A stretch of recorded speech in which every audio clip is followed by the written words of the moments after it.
Hello, this is Clemata from the Amazon near Iquitos, and it's the 19th of June 2021.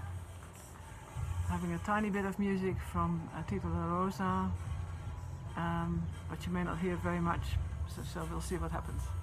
I wanted to talk today about something I'm really passionate about, which is my stones. And I'll try and show you what's on the table. Right, here we go.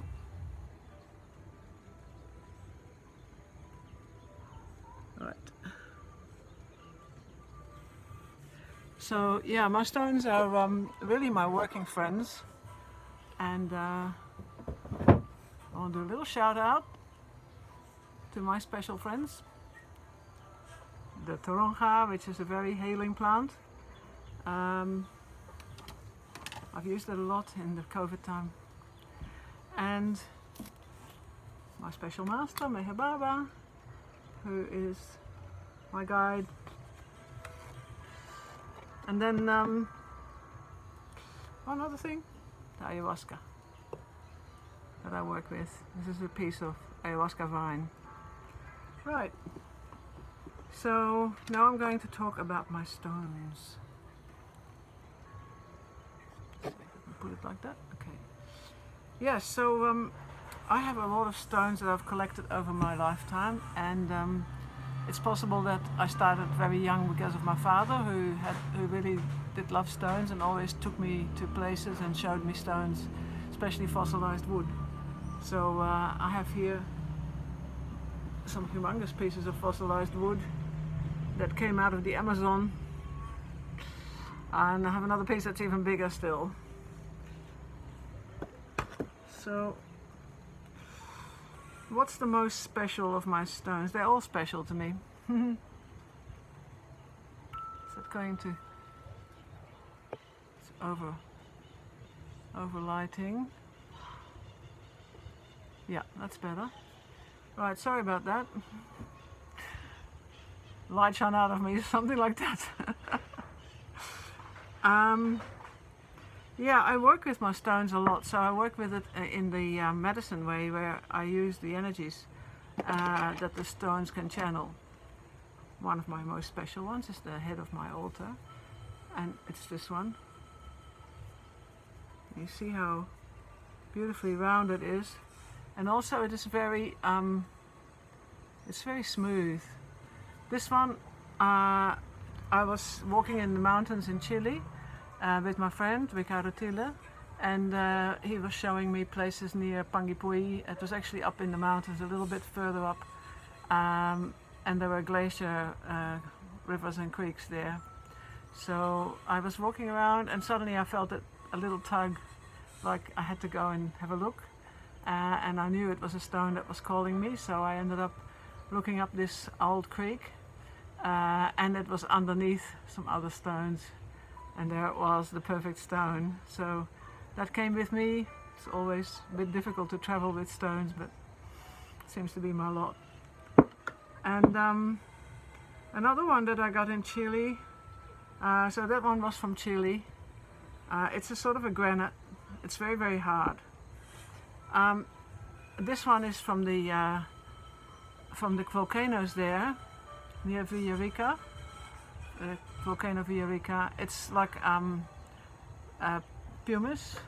It's all full of little holes, and it's not very heavy. This one I found in a creek up the mountain near where there was a huge lava flow, and it hadn't been grown over with trees very much yet.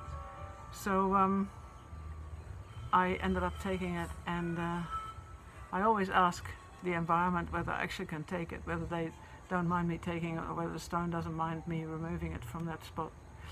And this one actually gave me a song in the night. I had it near my pillow in the night, and it gave me a song, and it was like what we call with ayahuasca an icaro.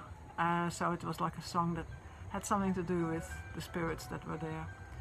So I'm sorry I can't remember it, but it was very beautiful at the time. Another one from that same area, which is a similar kind of thing, but it's a little bit harder, and it doesn't have so many tiny holes. It's a little bit, the holes are a bit bigger. This has been in the lake Calafken, which is very close to Villarrica.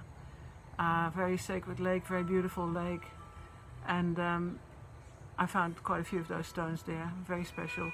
I also sometimes hang them in my dream catches when I'm making that. So this one actually has its little necklace that I have it with, and that is like a necklace of water. Yeah, so it likes to be on that. So another one from Chile was the, it's a kind of a,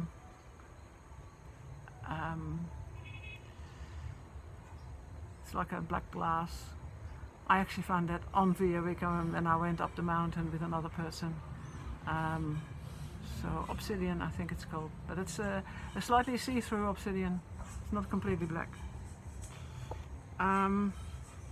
What else do I have from Chile? Oh yeah, this is, you know, the Chilean mountains there have got this huge tree which is called the monkey puzzle tree, and it's also called Araucaria. So I always have trouble with remembering the full name. So here, this is actually a little bit of fossilized Araucaria bark, which has gone into the lake and become one of those little bits. But I find this very, very special. I didn't find many others that actually are fossilized bark. So this is fossilized bark, and this is actually just pumice from the mountain when the lava flow comes down in bubbly kind of hot material. So, oh yeah, there's another one that's this one, which is very special to me. I was collecting stones in a creek. Ricardo Tille was with me, and we were near a sort of a place where they had been making some new buildings, and there was still a beautiful river with mountains and stones and trees. And I got very excited about the stones and was by myself rummaging, and then I heard this little voice in the back of my head, or in the undergrowth at the side, and it said, people are so crazy, they're always looking for power of objects, as if they're not powerful enough, and they don't respect that we have spent a lot of time putting all these things in exactly the right places, like all those stones. And I sort of was taken aback, you know, and I thought, oh, it must be nature spirits or dwarves that are calling me and talking to me, and I said, oh, I'm really, really sorry, I didn't mean to do that, I didn't see them, but I felt them. And I said, I'm really sorry, I didn't mean to upset your artwork here, that you have been putting all these stones together. And so then I started asking them which ones I could take, if I could take any, and they allowed me a few. And I said, I'm really sorry, I can't put the others back because I don't know where they came from. I've forgotten now because I collected them all a heap. And then just as I walked out of the property there, I suddenly saw this little thing on the floor, like a little heart, and it was like they said, to me it was like they said, thank you for doing that, and we love you. And I took it with me, felt really blessed, and it's on my altar in the place of the heart. So another thing in Chile, that was this rose quartz. They near Santiago there was quite a few mines of this beautiful quartz. And there was one guy, they used to call him John Lennon, he was an old guy, and he had his whole pathway just littered with these stones. And to me, the rose quartz is quite special. So I asked him for a few pieces, and he gave me. Have I got any other things from, no other things from that place, that area. So I'm not showing you all my stones, I've got a lot more, but these are just my very special ones. So here I go to the beach of Lima. This one is just so perfect, so round. It is flat too, but it's not, it's more like that, yeah? So another one that was really heavy to take in my luggage. I'm always worried when I go through the checkout. In that time we didn't have to take those 8 kilos, but we paid a bit more for the trip, so that was okay. Yeah, that's a sort of a granite, and then This is also a nice one, a little black one. Lima has, in Peru, Lima Beach has got, it's basically only stones, and whatever is sand is there, they have brought it on. So here I have the, this one. I went to a stone shop in Lima hoping for a big amethyst, and I didn't have a lot of money. And the man in the shop, it was a shop up the second floor at the back, and it wasn't so easy to find, but when I found it, it was really beautiful and chock-a-block full of crystals. And I asked the man how much is, I took a good crystal, and he said, oh, $300, which for us is it's like $100. It's all relative, but for me it was huge. I said, no, I don't have that, thank you. And he sort of looked around and he said, this one I can give it to you for less. And I said no, and I still don't have the money. And in the end, he knew that I really wanted it, and he could see that the stone wanted to be with me. And he said, give me $20, which is something like $5 or $6, you know. And he said, and take it now, go away. So yeah, this one was has become the center of my altar, but there is a special story to it as well, and I'll give that to you also now. It wasn't always so black. It has some really black pieces in it. Can you see that? Yeah, I'm sorry I'm squinting because of my glasses. Maybe I should put them back on. So yeah, so this is really, there's some really black bits in it. I was working with a young man about 10 years ago, and he was in ayahuasca in a trance, and before he went to the ayahuasca ceremony, we had a talk and we had a look at his history with my pendulum and the cards. And then I could see that he had something related to a past life, so we looked into that, and it came up that he had been his own grandfather. His grandfather had been in Chachapoyas, I think, which is more north in Lima, north of Lima, more north in Peru. And they had times when the farmers were told to stop farming coca and to stop. Their farms were taken away from them, and they decided to come together in a group, the farmers, and to resist. And then the military came and they put all the men in a circle in the square, and in front of their women and children they shot them all. Those are things that are not put in the news.